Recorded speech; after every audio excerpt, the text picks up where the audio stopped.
And what's your theory of what reality is? If you take a look at reality, the highest level of reality, the very highest level, is going to be an identity. An identity is something that distributes over everything in the system, right? And the CTMU is designed to be that identity. So it is everywhere present on both physical and metaphysical levels. But the one thing you talked about is that I remember when I was researching you was your idea was that if you can hold this entire universe in your mind's eye simultaneously and all of its complexities, that you can, then you'll be able to understand God. Isn't that what God does?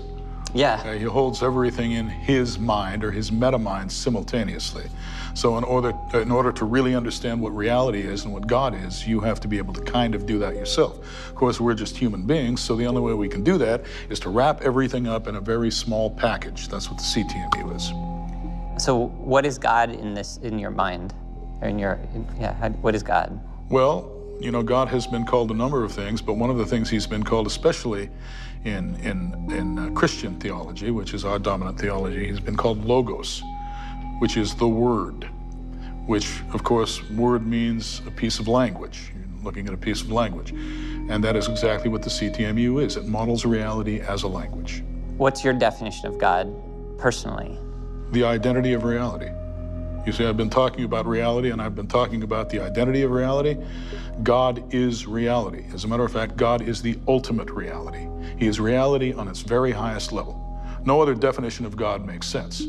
So the idea is that the universe and all of us and our mind and our perception all adds up to be God?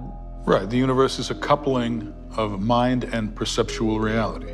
Right? What you see out there, the external world and the internal world being your mind. This is a coupling. And it's not a coupling you can take apart and reduce to separate parts.